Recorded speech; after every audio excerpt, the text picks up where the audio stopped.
Hello and very warm welcome. स्वागत है आपका इंडियन इकोनॉमी के इंग्लिश कोर्स में। आज हम इंडियन इकोनॉमी के ओरिएंटेशन को डिस्कस करेंगे कि ये सब्जेक्ट यूपीएससी के लिए कितना इम्पॉर्टेंट है, इसमें क्या क्या चीज़ें हमको पढ़नी है, हमारा अप्रोच क्या होना चाहिए इस सब्जेक्ट को पढ़ने के लिए, और इस सब्जेक्ट को कॉम्प्रिहेंसिवली हम कैसे प्रिपेयर कर सकते हैं। राइट। तो आइए शुरू करेंगे। पहले जिस दिन आपने डिसाइड किया कि आपको यूपीएससी सिविल सर्विसेज का एग्ज़ाम देना है, यूपीएससी सिविल सर्विसेज और फॉर दैट मैटर कोई स्टेट पीसीएस या एनी अदर एग्ज़ाम, जिस दिन आपने डिसाइड किया इस एग्ज़ाम में अपना सिलेक्शन। राइट। अब आपको ये सोचना है कि ये सिलेक्शन आपका कैसे होगा। आपका गोल क्या है कि आपको इस एग्ज़ाम में सिलेक्ट होना है। राइट। आपको एक रैंक लेनी है। अब आपको ये डिसाइड करना है ये कैसे होगा। तो ये कैसे होगा, आपको इसके लिए क्या करना पड़ेगा, एग्जाम में पूछे हुए क्वेश्चंस को आंसर करना पड़ेगा। तो मेरा फोकस इस एग्जाम में सिलेक्शन से शिफ्ट हो जाता है कि इस एग्जाम में क्या क्वेश्चंस आएंगे। अब ये क्वेश्चन किसी भी लेवल पर हो सकते हैं, प्रीलिम्स लेवल पर, मेंस लेवल पर, या फिर इंटरव्यू पर। ठीक है। इंटरव्यू में in the form of viva, तो इस तरह के क्वेश्चंस पूछे जाएंगे, इस लेवल पर क्वेश्चंस पूछे जाएंगे। मेरा फोकस शिफ्ट हो जाता है ये जो क्वेश्चंस पूछे जाने वाले हैं इसका मैं कैसे आंसर कर सकता हूं। तो आप देखिए, शुरुआत हुई हमारी यूपीएससी में सिलेक्शन से और हम उसके क्वेश्चन से होकर उसके आंसर तक आ गए।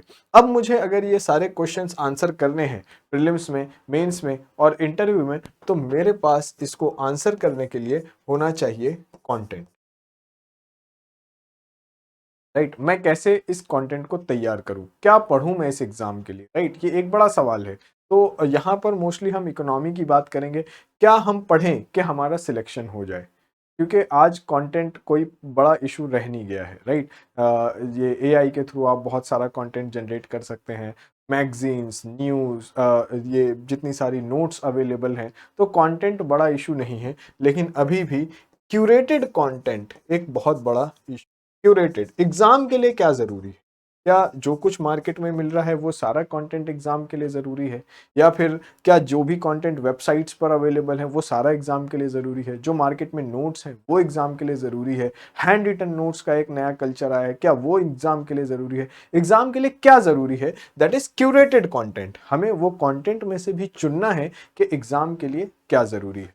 अब ये कंटेंट में हम क्या पढ़ें, क्या हमारा मीनिंग है क्यूरेटेड कंटेंट से। तो जब हम कहते हैं क्यूरेटेड कंटेंट एग्जाम के लिए जो जरूरी है, ये कंटेंट की जब हम बात करते हैं तो हमारा फोकस आ जाता है सिलेबस पर। हमारा फोकस कहाँ आ जाता है, सिलेबस पर। क्या चीजें एग्जाम में मेंशन्ड है, सिलेबस में क्या चीजें दी, क्योंकि आपको एग्जाम कराना है तो उसके लिए सिलेबस देना है। तो फिर यूपीएससी ने एक सिलेबस दे दिया, लेकिन इस सिलेबस के साथ प्रॉब्लम यह है कि ये सिलेबस इंडिकेटिव सिलेबस। ये सिलेबस कैसा सिलेबस है, इंडिकेटिव सिलेबस, यानी कि इसमें चीजें मेंशन जरूर हैं, लेकिन एग्जाम में क्वेश्चन हूबहू उसी सिलेबस से, उसी पॉइंट से आए ऐसा जरूरी नहीं। अब कोई एग्जाम कराना है तो सिलेबस तो देना पड़ेगा, तो उन्होंने एक सिलेबस दे दिया। अब ये सिलेबस इंडिकेटिव है, यानी कि इस सिलेबस के साथ साथ आपको हेल्प लेनी पड़ेगी प्रीवियस ईयर क्वेश्चंस की। जब आप प्रीवियस ईयर क्वेश्चंस की हेल्प लेंगे तो आपको समझ में आएगा कि कौन से टॉपिक डेप्थ में पढ़ने हैं, कौन से टॉपिक सिर्फ अगर विड्थ में भी कवर कर दिया है तो काम चल जाएगा। यानी कि इससे हम ये कहना चाहते हैं कि मान लीजिए ये topic A B C D E F G H, ये कुछ टॉपिक्स हैं। राइट। तो हमारा काम पहले क्या होना चाहिए कि एटलीस्ट हम ये सारे टॉपिक को पढ़ लें। ठीक है। A B C D E F G H, ये सारे टॉपिक जितने मेंशन है उसके बारे में पढ़ लिया, लेकिन अब कौन सा टॉपिक कितनी गहराई तक कवर करना है, कौन सा टॉपिक कितनी गहराई तक कवर करना है, ये भी जानना उतना ही जरूरी है जितना ये जानना जरूरी है कि कौन सा टॉपिक पढ़ना है। तो एक तो हो गया विड्थ ऑफ द सिलेबस, एक हो गया डेप्थ ऑफ द सिलेबस। इसकी अंडरस्टैंडिंग हमें हमारी बनती है इस सिलेबस को अच्छे से देखने से, प्रीवियस ईयर क्वेश्चंस को एनालाइज करने से हमें समझ में आता है कि कहाँ से क्वेश्चन डेप्थ में आ रहे हैं, कहाँ से क्वेश्चन विड्थ में आ रहे हैं। जैसे कुछ नए टॉपिक्स होते हैं, नए टॉपिक पर जब पहली बार क्वेश्चन आता है तो वो बहुत डेप्थ का क्वेश्चन नहीं होता, वो उसकी क्वेश्चन की विड्थ होती है। अगर आपने वो टॉपिक पढ़ा भी है तो आप वो क्वेश्चन को आंसर कर लेंगे। जैसे क्वेश्चन यूपीएससी ने पूछा मियावाकी क्या है ना, तो मियावाकी अगर आपने टर्म सुना था, कहीं भी देखा था, तो आप उसको आंसर कर लोगे। लेकिन आपने नहीं पढ़ा, उसके बारे में आप कुछ नहीं जानते, तो वो आंसर नहीं कर पाएंगे। और अगर मियावाकी के ऊपर आपने 5 पेज पढ़ रखे थे, 5 पेज का कंटेंट पढ़ रखा था तो भी वो क्वेश्चन सॉल्व हो जाएगा, सिर्फ सुन रखा था मियावाकी क्या है तो भी क्वेश्चन सॉल्व हो जाएगा। तो कुछ टर्म्स जो न्यू टर्म्स होते हैं, जैसे मान लीजिए ये अभी हम क्वेश्चन जब आगे डिस्कस करेंगे ड्यूरिंग द टॉपिक तो फिर मैं आपको बताता चलूंगा, राइट। तो ये हमें जानना जरूरी है कि कौन सा टॉपिक विड्थ में कवर करना है, कौन सा टॉपिक डेप्थ में काफी कवरेज रिक्वायर्ड है, राइट। तो ये तो हो गया कि हमारा इंडियन इकोनॉमी पढ़ने का क्या उद्देश्य है, क्या पर्पस है हमारा इंडियन इकोनॉमी पढ़ने का। पर्पस ये है कि हमारा सिलेक्शन होना चाहिए एग्जाम में। अब जैसे यहाँ आप एक चीज देखिए, इंडियन इकोनॉमी का वेटेज क्या है। जैसे अगर हम 2025 के प्रीलिम्स के क्वेश्चन 24 23, अब ये देखिए क्या है कि कभी कभी ये जो दिख रहा है ना आपको 17 14, तो ये डिफर भी करता है। जैसे किसी और बुक में आपने देखा तो ये हो सकता है डिफर कर जाए। उसका कारण ये होता है कि क्वेश्चंस ओवरलैप होते हैं, राइट। वो क्वेश्चन ओवरलैपिंग नेचर के होते हैं। जैसे इंडियन इकोनॉमी का कोई क्वेश्चन है, आपने उसको अलग से करंट अफेयर की क्लासिफिकेशन कर रखी है कि इस साल करंट अफेयर में कितने क्वेश्चन आए, और इकोनॉमी का वो क्वेश्चन आपने करंट अफेयर में क्लासीफाई कर लिया, राइट। या फिर एक क्वेश्चन का ओवरलैपिंग इंपैक्ट आपको किसी और सब्जेक्ट में, सोशल जस्टिस अगर आपने कोई अलग से सब्जेक्ट बना रखा है और इकोनॉमी के सब्जेक्ट से कोई स्कीम पूछ लिया गया और आपने उसको वहां पर क्लासीफाई कर लिया, तो फिर हो सकता है कि वो क्वेश्चन आप इकोनॉमी में क्लासीफाई नहीं करें। इसलिए ये थोड़ा सा डिफर भी कर सकता है। लेकिन ऑन एन एवरेज अगर आप यहां देखें तो एवरेज के हिसाब से आप बोल सकते हैं कि 15 क्वेश्चन प्रीलिम्स में, 15 क्वेश्चंस प्रीलिम्स के बारे में अगर आप देखें तो 15 क्वेश्चन ऑन एन एवरेज आपको मिलते हैं इकोनॉमी से। 15 क्वेश्चन का ये मतलब होता है कि 30 मार्क्स। 15 क्वेश्चन का ये मतलब होता है 30 मार्क्स, राइट। अब आपको ये समझना है, देखिए इंडियन इकोनॉमी में एक और एडवांटेज, एडवांटेज क्या है कि आप या यूपीएससी की तैयारी करें या किसी भी स्टेट पीसीएस की, किसी भी स्टेट की, राइट। बिहार, यूपी, महाराष्ट्र, मध्य प्रदेश, किसी भी स्टेट पीसीएस की तैयारी करें। स्टेट पीसीएस में क्या होता है, हिस्ट्री बहुत डिफर कर जाता है। उस पर्टिकुलर स्टेट की हिस्ट्री आपको ज़्यादा डिटेल में पढ़नी है, ज्योग्राफी भी उस स्टेट का बहुत ज़्यादा डिटेल में पढ़ना है, राइट। लेकिन इकोनॉमी में ये एडवांटेज है कि इकोनॉमी मोर और लेस सेम होता है। आप यूपीएससी के लिए पढ़ें या फिर स्टेट पीसीएस के लिए पढ़ें, इकोनॉमी मोर और लेस सेम होता है। बहुत ज़्यादा फर्क हो जाता है कि अगर किसी पर्टिकुलर स्टेट का पढ़ रहे हैं तो स्टेट का बजट इंपॉर्टेंट हो जाता है, स्टेट का बजट और स्टेट का इकोनॉमिक सर्वे, राइट। तो इकोनॉमिक सर्वे एंड बजट ये इंपॉर्टेंट हो जाता है। अदरवाइज जो बेसिक कॉन्सेप्ट्स हैं, जो स्टैटिक पार्ट है, वो बहुत ज्यादा डिफर नहीं करता इकोनॉमी, राइट। तो ये भी एक एडवांटेज है, अगर स्टेट पीसीएस में अपियर कर रहे हैं और इकोनॉमी पे अच्छा कमांड है तो फिर बहुत ज्यादा अलग से इकोनॉमी पढ़ने की जरूरत नहीं पड़ती, ठीक है।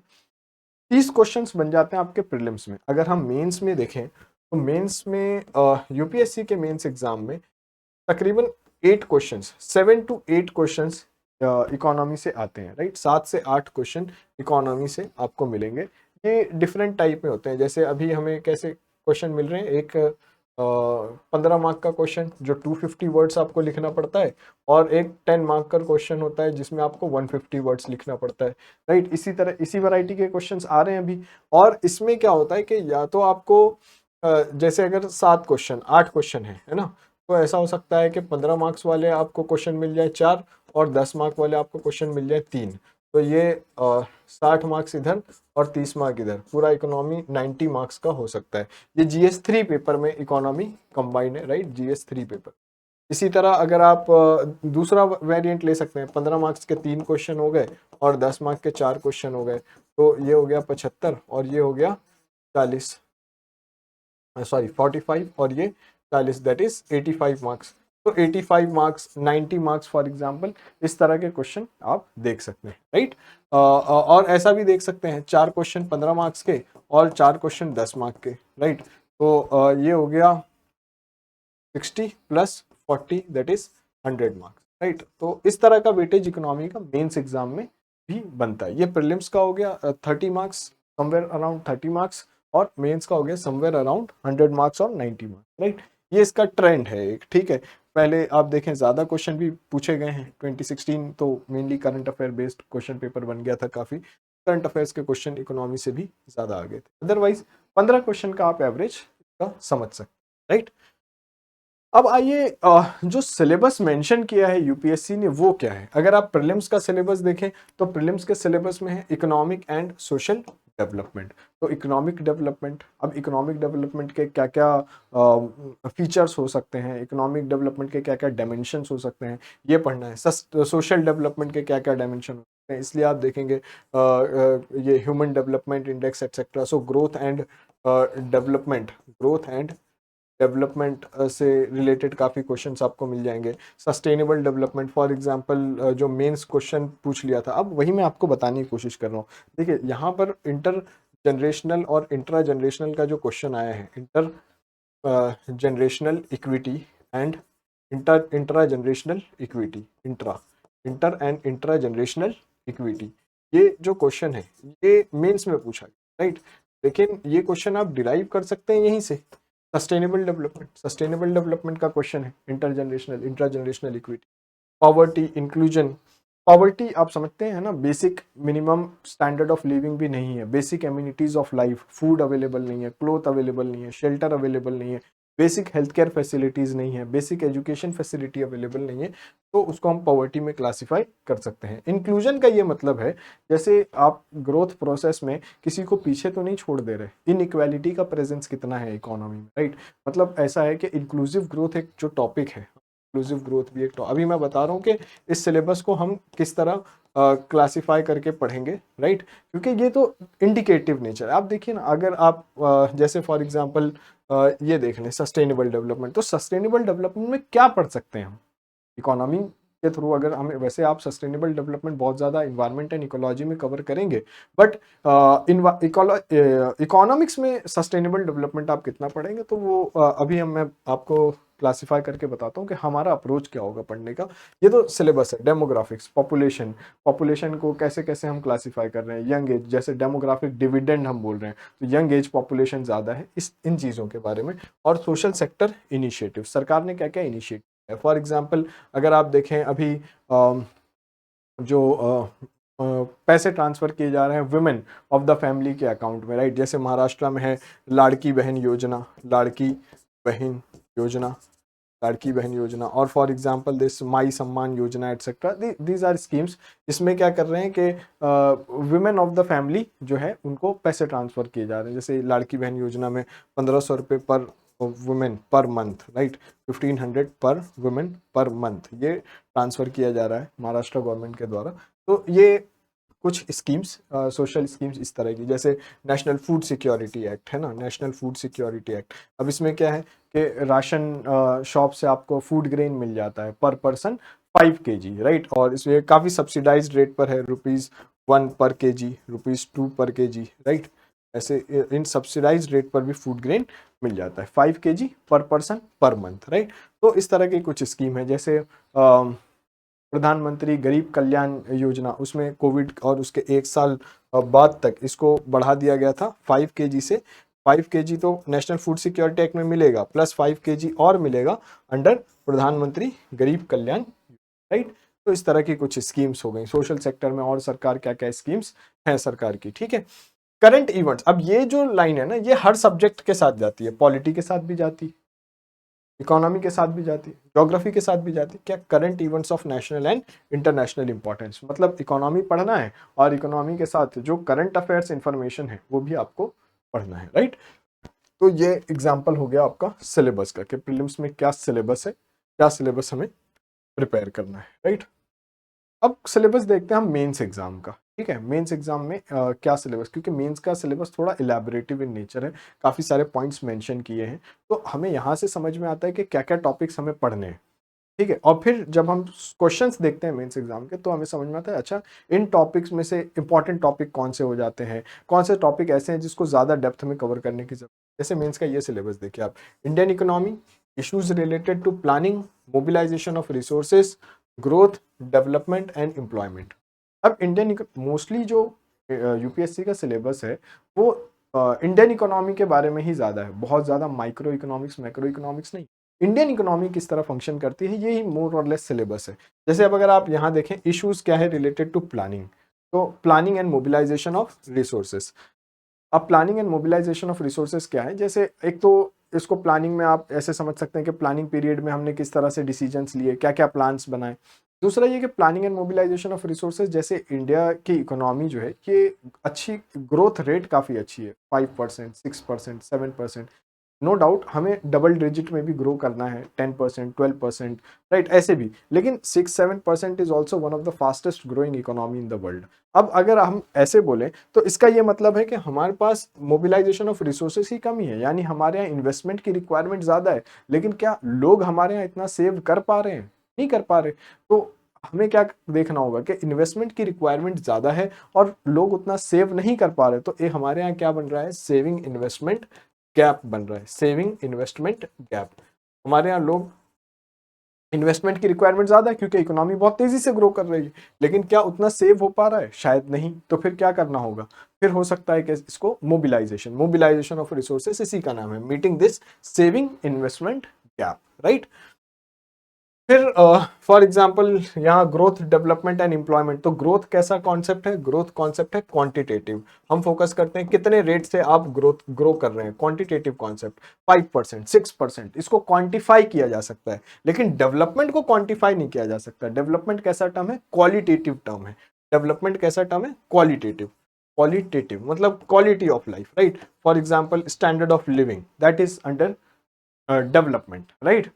तो 5%, 6% से ग्रो तो कर रहे हैं, लेकिन क्या स्टैंडर्ड ऑफ लिविंग भी सबका बढ़ रहा है? ये भी तो समझना होगा। तो ये एक टॉपिक हो गया। एम्प्लॉयमेंट आपको पता है ना, लोगों को काम मिल रहा है या नहीं, कैसी एम्प्लॉयमेंट मिल रही है। कहीं एग्रीकल्चर की तरह सीजनल एम्प्लॉयमेंट तो नहीं है, किसी सीजन में है और फिर किसी सीजन में नहीं है। सोइंग और हार्वेस्टिंग सीजन में तो है, लेकिन बीच के सीजन में एम्प्लॉयमेंट अवेलेबल नहीं है, राइट। इस तरह की चीजें। फिर inclusive growth and issues arising from it. Inclusive growth and issues arising from it. Inclusive growth का ये मतलब है कि जब ग्रोथ हो रहा है तो फिर ये जो ग्रोथ का फल है, ये जो फ्रूट्स ऑफ ग्रोथ है, ये सारे लोगों में इक्वली डिस्ट्रीब्यूट हो रहा है या नहीं? क्या कुछ लोग ग्रोथ प्रोसेस में काफी पीछे तो नहीं रह गए? जैसे प्राइम मिनिस्टर कहते हैं कि सबका साथ सबका विकास। सबका साथ सबका विकास का ये मतलब है कि सारे लोग पार्टिसिपेट करें और फिर सबको ग्रोथ का जो फ्रूट है वो सब लोगों तक डिस्ट्रीब्यूट हो, सब तक पहुंचे। ऐसा नहीं है कि कुछ लोग, कंसंट्रेशन ऑफ वेल्थ जिसको हम बोलते हैं, कि कुछ लोग बहुत अमीर होते चले जा रहे हैं और बाकी लोगों की कंडीशन वैसी की वैसे ही बन गई है।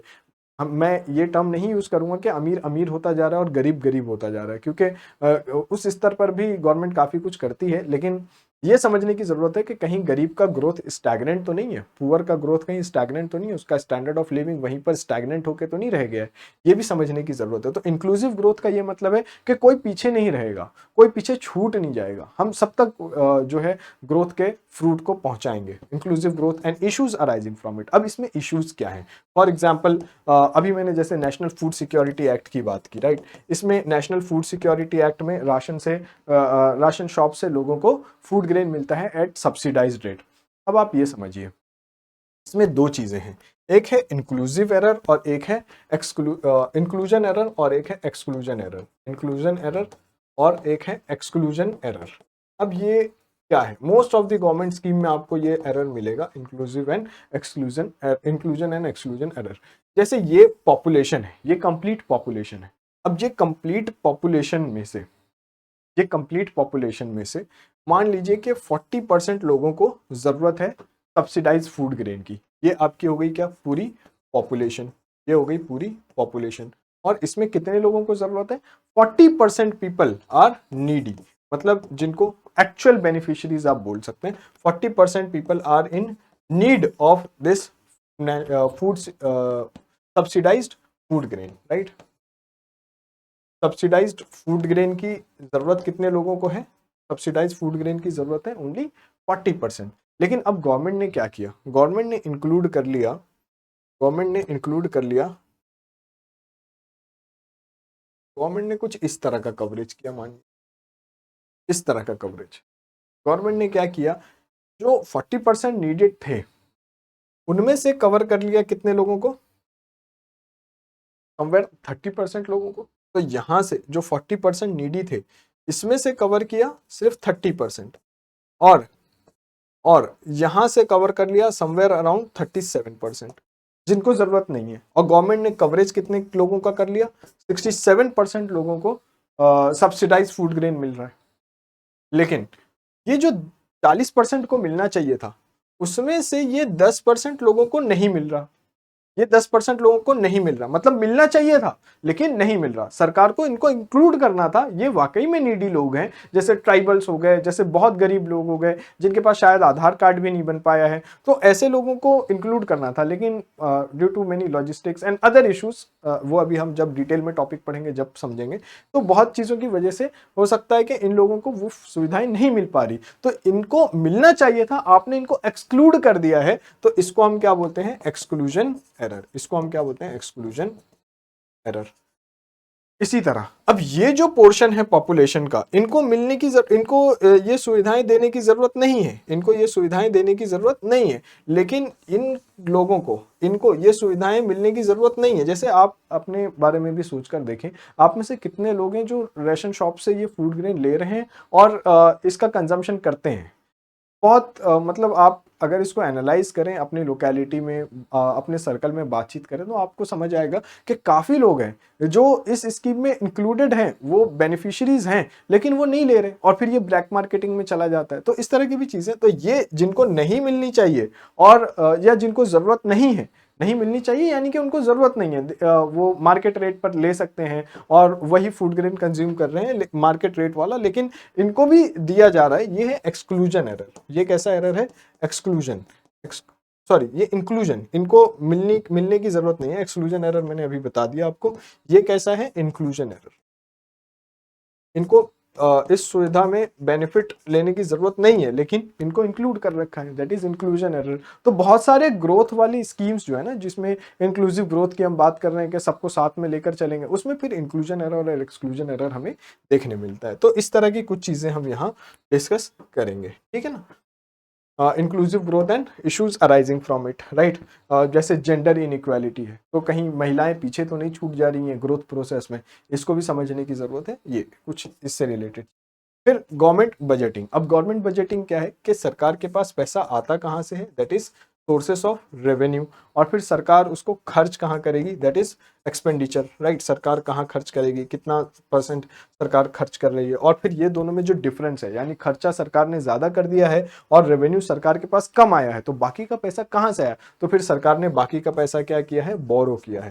सरकार ने बाकी का पैसा क्या किया है? लोन लिया है। तो बोरोइंग्स को भी समझने की जरूरत है। फिर उसमें बहुत सारी चीजें हैं, जैसे fiscal responsibility and budget management act, FRBM, fiscal deficit, primary deficit.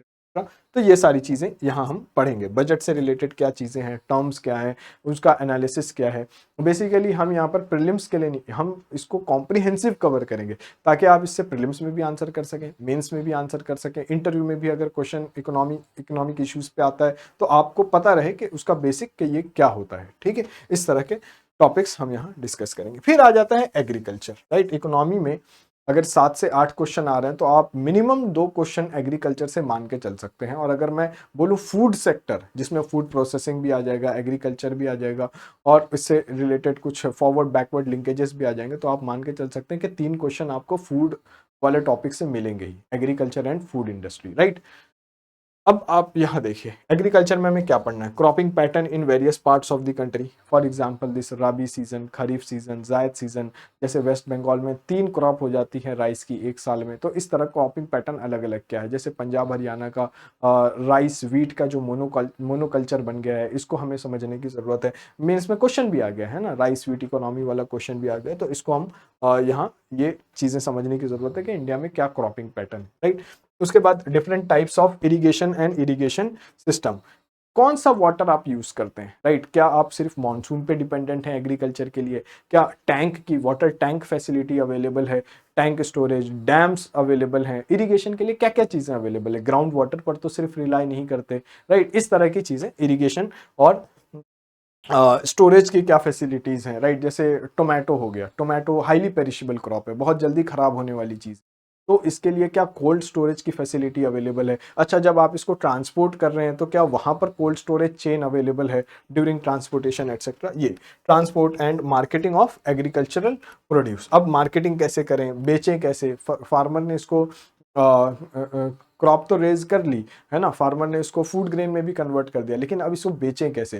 तो क्या फार्मर को डायरेक्टली कनेक्ट किया जा सकता है बायर से? जैसे फार्म टू फोक स्कीम है ना, फार्म टू फोक, खेत से प्लेट, फार्म टू ओक, खेत से प्लेट, ये इस तरह की कुछ चीज़ें हम कर सकते हैं। फार्मर प्रोड्यूसर्स ऑर्गेनाइजेशन बना सकते हैं कि किसान उसको फूड प्रोसेस कर सके, फूड प्रोसेसिंग भी कर सके, इस तरह की कुछ, ठीक है। और फिर इश्यूज रिलेटेड टू कंस्ट्रेंट्स, और issues related issues and constraint, क्या क्या चीज़ें इसमें रुकावट पैदा करती हैं, चीज़ों को समझने की ज़रूरत है। E technology in the aid of farmers, for example drone का यूज़ कहाँ हो सकता है, सैटेलाइट इमेजरीज का यूज़ कहाँ हो सकता है, प्रिसीशन फार्मिंग एटसेट्रा, सॉइल की हेल्थ को स्टडी करने के लिए तो वहाँ पर कहाँ से हम टेक्नोलॉजी का यूज़ कर सकते हैं, राइट। ये चीज़ें जैसे ज़्यादातर हम देखते हैं कि जितनी भी इंडिया में सॉइल्स हैं इनमें नाइट्रोजन डेफिशिएंसी है, तो जब नाइट्रोजन डेफिशिएंसी है तो इसके लिए हम जैसे अब नैनो यूरिया की बात हो रही है, तो इन ई टेक्नोलॉजी मतलब अब हम टेक्नोलॉजी का इसमें क्या यूज़ कर रहे हैं, and mostly related to soil health card and other schemes like this, right. ये अभी हम पढ़ेंगे इसको। अर्जादाता से सॉरी अन्नदाता से ऊर्जादाता, राइट। तो प्रोड्यूसर ऑफ एनर्जी, राइट। किसान अपने यहाँ सोलार पैनल लगा सकते हैं और वहाँ से एनर्जी सरप्लस पैदा करके ग्रिड में दे सकते हैं, इस तरह की चीज़ें।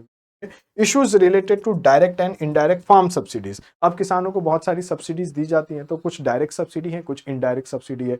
डायरेक्ट सब्सिडी जो फार्मर को डायरेक्टली मिल जाती है ईबीटी के थ्रू, डायरेक्ट उनके अकाउंट में ट्रांसफर हो गई। इनडायरेक्ट सब्सिडी जैसे फर्टिलाइजर सब्सिडी है, यूरिया का एक बैग है, मान लीजिए यूरिया का एक 10 kg का बैग है, और वो यूरिया का 10 kg का बैग मार्केट प्राइस है 1000 रुपीज़, लेकिन किसान को वो बैग दिया जाएगा फॉर एग्जांपल 500 रुपीज़ में, और बाकी 500 ये जो लॉस हो रहा है फर्टिलाइजर प्रोड्यूसर्स को या फर्टिलाइजर सेलर को, इसको गवर्नमेंट कंपनसेट करेगी, राइट। इस तरह की इनडायरेक्ट सब्सिडी भी हो सकती है। तो issues related to direct and indirect farm subsidies and minimum support price, हमने देखा था फार्मर प्रोटेस्ट में मिनिमम सपोर्ट प्राइस भी एक बड़ा इशू बन के सामने आया था, जिसमें वो इसकी डिमांड कर रहे थे कि इसको स्टैट्यूटरी राइट बना देना चाहिए, कॉन्स्टिट्यूशनल राइट की भी बात की जा रही थी। तो उसे समझने की कोशिश करेंगे कि मिनिमम सपोर्ट प्राइस क्या है, क्या इम्प्लीकेशंस हैं, और क्या इसको लेकर क्या रिजर्वेशंस हैं फार्मर के, और क्या गवर्नमेंट क्या कहना है उन सारी चीज़ों,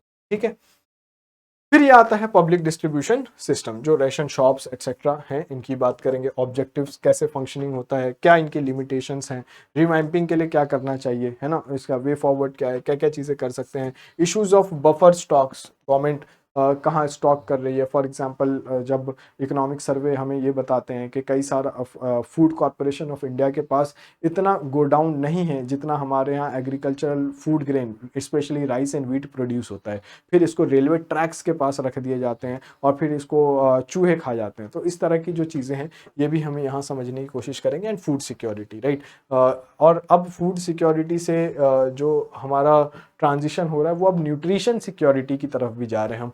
फूड सिक्योरिटी यानी खाने के लिए फूड ग्रेन की अवेलेबिलिटी, लेकिन सिर्फ राइस व्हीट खाकर क्या सारे न्यूट्रिशन रिक्वायरमेंट पूरे हो जाते हैं, तो उसको समझने के लिए अब हमें किस पर फोकस करने की ज़रूरत है, nutrition security, right.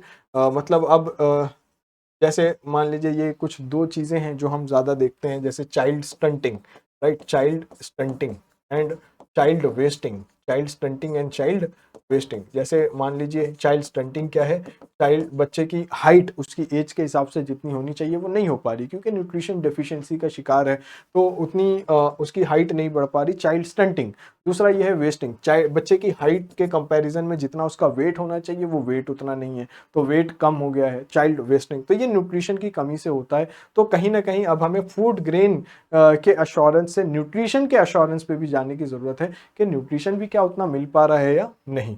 Mid day meal में राइस व्हीट के अलावा फॉर एग्जांपल जब हम बात करते हैं एग्स को इंक्लूड करने की, ठीक है, अब उसमें फिर क्या है कि given the diversity of our country फिर उसमें वेज नॉन वेज वगैरह का इशू आ जाता है। इसकी वजह से थोड़ा यहाँ पर कंस्ट्रेंट बन जाता है कि हम न्यूट्रिशन रिक्वायरमेंट को कैसे पूरा करें, लेकिन ऑल्टरनेटिव्स हमेशा हमारे पास है। पल्सेस का यूज़ कर सकते हैं हम, दालें जो है इनका यूज़ कर सकते हैं, बहुत सारे और भी ऑप्शंस अवेलेबल हैं। Without going into any debate हम इन चीज़ों को, न्यूट्रिशन की रिक्वायरमेंट को भी पूरा कर सकते हैं। Food processing and related industries in India, अब जैसे मैंने आपको बताया कि लाइक फॉर एग्जांपल मैंगो है ना, पेरिशेबल कमोडिटी है, बहुत ज़्यादा दिन तक आप इसको गोडाउन में नहीं रख सकते, जल्दी पेरिश हो जाती है। टोमेटो जल्दी पेरिश हो जाता है, हाईली पेरिशेबल कमोडिटी। मिल्क है। अब अगर मिल्क बहुत तेज़ी से ख़राब हो जाता है तो या तो आपके पास कोल्ड स्टोरेज की फैसिलिटी होनी चाहिए, अदरवाइज़ आपके पास ऐसा भी कर सकते हैं कि इसको प्रोसेस किया जाए और इसको प्रोसेस करके आप मिल्क पाउडर में कन्वर्ट कर लें। अब जब आपने इसका मिल्क पाउडर बना लिया तो इसकी ड्यूरेबिलिटी भी बढ़ जाती है, इसकी वैल्यू भी बढ़ जाती है, राइट। उससे फिर अगर ये फार्मर डायरेक्टली कनेक्टेड है इसमें तो उनकी इनकम भी बढ़ने का चांस होता है, ठीक है।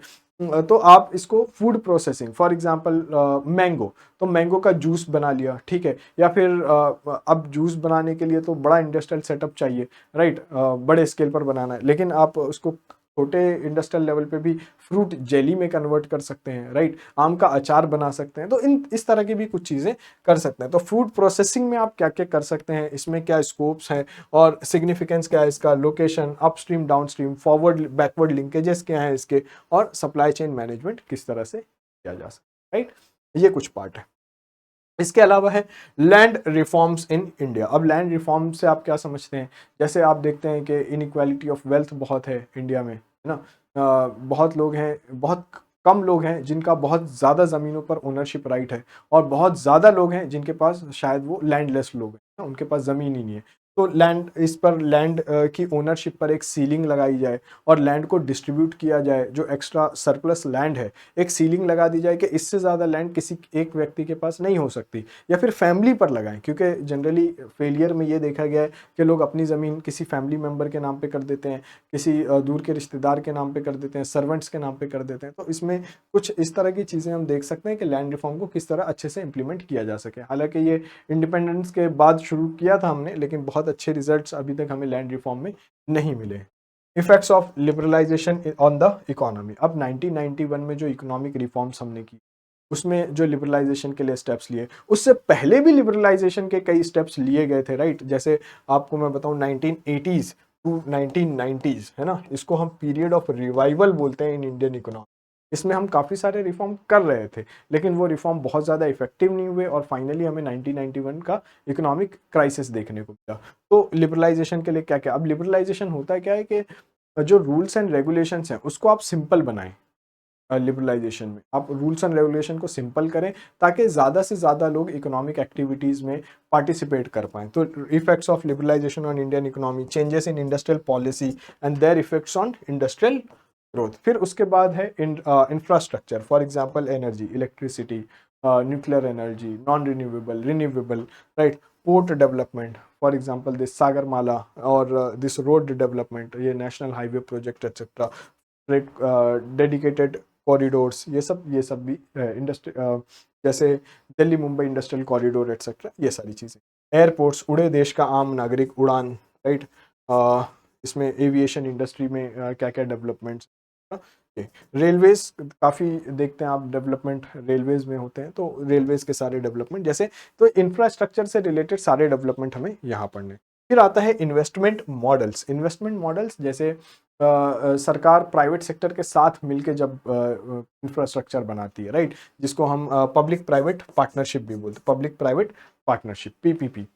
अब ये दोनों जब मिलकर काम कर रहे हैं तो इसमें बहुत सारे इश्यूज भी आते हैं, टेक्निकल, लीगल। अब इन इश्यूज को कैसे रिजॉल्व किया जाए, क्या मॉडल हो ग्रोथ का जिसमें प्राइवेट सेक्टर के पास भी मोटिवेशन रहे सरकार के साथ मिलकर काम करने का, और सरकार के पास भी ये रहे कि बहुत ज़्यादा नुकसान नहीं हो रहा है और कंसंट्रेशन ऑफ वेल्थ नहीं बने इससे, राइट। तो ये सब चीज़ें हमें यहाँ समझने की ज़रूरत है। बिल्ड, ऑपरेट, ट्रांसफ़र एटसेट्रा, ये कुछ मेथड्स हैं उसके, ये हमें यहाँ पर पढ़ने में हेल्प मिलेगी, ठीक है।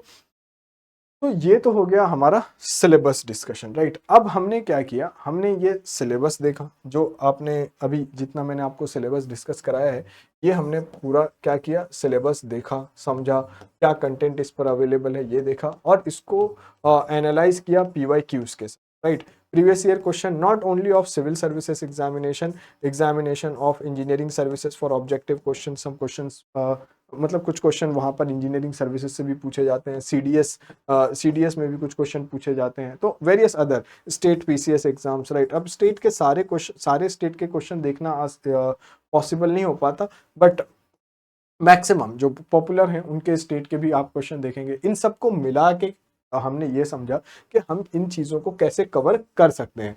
तो हमने क्या बनाया यहाँ पर, module wise study, right, module based study और module wise module based study, यहाँ हम इकोनॉमी की कर सकते हैं, राइट। फिर उस पर क्या किया हमने, अब इन चीज़ों को देखने के बाद हमने मॉड्यूल बनाया और उनका एक सीक्वेंस बनाया। इस सीक्वेंस में अगर आप पढ़ेंगे तो ये कवर करना ये थोड़ा लॉजिकल भी होता है और ये आसान भी हो जाता है हमारे। जैसे आप यहाँ देखेंगे, पहले हमने कॉन्सेप्ट ऑफ माइक्रो इकोनॉमिक्स देखा। अब क्या है कि यूपी अभी जितना मैंने आपको सिलेबस डिस्कस कराया इसमें कहीं भी माइक्रो इकोनॉमिक्स टर्म नहीं था, राइट। लेकिन जब हम कुछ प्रीलिम्स के क्वेश्चंस देखते हैं तो वहाँ हमें लगता है कि माइक्रो इकोनॉमिक्स से भी कुछ क्वेश्चंस आए हैं। तो हमें ये समझ में आया कि कुछ टॉपिक्स माइक्रो इकोनॉमिक्स से करने ज़रूरी हैं। अब हमने क्वेश्चन को देख के समझने की कोशिश की, अदर एग्जाम्स में जो क्वेश्चन पूछे वहाँ से समझने की कोशिश की कि कौन कौन से टॉपिक को इंक्लूड कर सकते हैं। और फिर उसके बाद हमने क्या बनाया, उसके बाद हमने माइक्रो इकोनॉमिक्स का एक मॉड्यूल बनाया जिसमें कुछ टॉपिक्स पढ़ेंगे और माइक्रो इकोनॉमिक्स एक ही मॉड्यूल में हम कंप्लीट कर लेंगे, क्योंकि मेजरली हमारा syllabus macro economics and Indian economy का अमेलगमेशन है। हमें माइक्रो बहुत ज़्यादा नहीं पढ़ना है, तो माइक्रो इकोनॉमिक्स हम सिर्फ इसलिए पढ़ेंगे क्योंकि प्रीलिम्स में कुछ क्वेश्चन पूछे जा चुके हैं। उसके बाद नेशनल इनकम अकाउंटिंग, जैसे जिसमें आपने ये जीडीपी टर्म सुना होगा, राइट। सकल घरेलू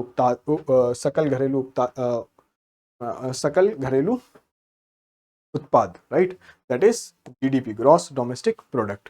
नेशनल इनकम अकाउंटिंग ये इस चैप्टर में हम पढ़ेंगे। फिर उसके बाद आता है हमारा इंक्लूसिव ग्रोथ। अभी मैंने इंक्लूसिव ग्रोथ के बारे में आपको बताया, nobody should be left behind in the growth process, right, कोई पीछे ना छूट जाए।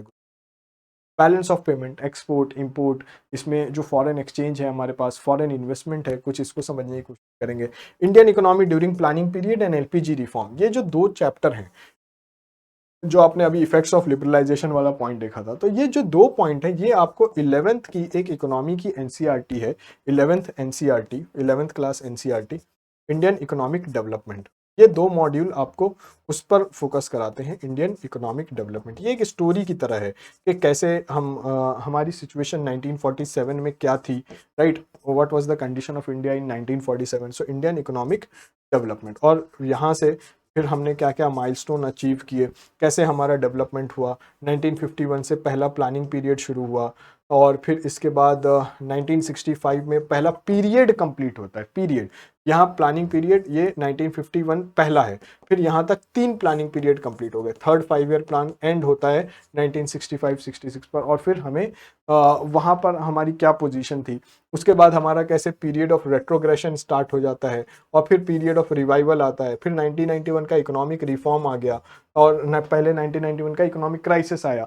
फिर हमने किए LPG reforms, right, LPG reforms. तो ये आपका 6th मॉड्यूल बन गया, एलपीजी रिफॉर्म्स। इस तरह हम इसको पढ़ने की कोशिश करें, राइट।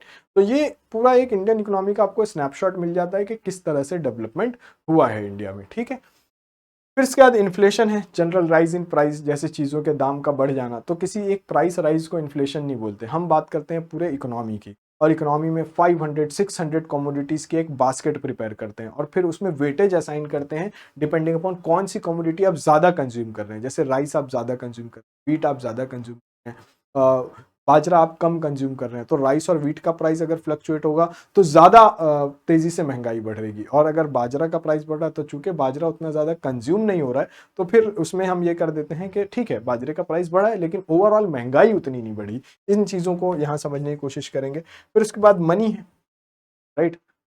मनी के बारे में पढ़ना ज़्यादा ज़रूरी है, राइट। तो मनी क्या है, कैसे मनी के फ्लो को कंट्रोल किया जाता है, कौन कौन इसको कंट्रोल करता है, आरबीआई के पास क्या टूल है मनी को कंट्रोल करने के, right, monetary policy for example, right, ये और इन्फ्लेशन का ध्यान रखना है। तो ये चीज़ें हम यहाँ पढ़ेंगे। फिर बैंकिंग रिलेटेड टॉपिक, सारा टॉपिक बैंकिंग से रिलेटेड, किस किस टाइप की बैंकिंग है, बैंकिंग के क्या इश्यूज़ हैं, पब्लिक सेक्टर बैंक्स के क्या इश्यूज़ हैं, ये सब यहाँ बैंकिंग में। फिर आता है फिस्कल पॉलिसी, जो आपने टॉपिक देखा था ना, गवर्नमेंट बजटिंग। ये बजट जो है ये एक सबसेट है फिस्कल पॉलिसी का। Fiscal policy is the larger tool. तो फिर हम यहाँ government budget and with respect to other things, taxation, subsidies etcetera, ये भी पढ़ते हैं। फिर एग्रीकल्चर, इंडस्ट्रीज और सर्विसेज, ये 3 सेक्टर्स हैं इंडियन सोसाइटी के, प्राइमरी, सेकेंडरी, टर्शरी भी बोलते हैं। तो इनको हम पढ़ेंगे, एग्रीकल्चर, इंडस्ट्रीज एंड सर्विसेज को।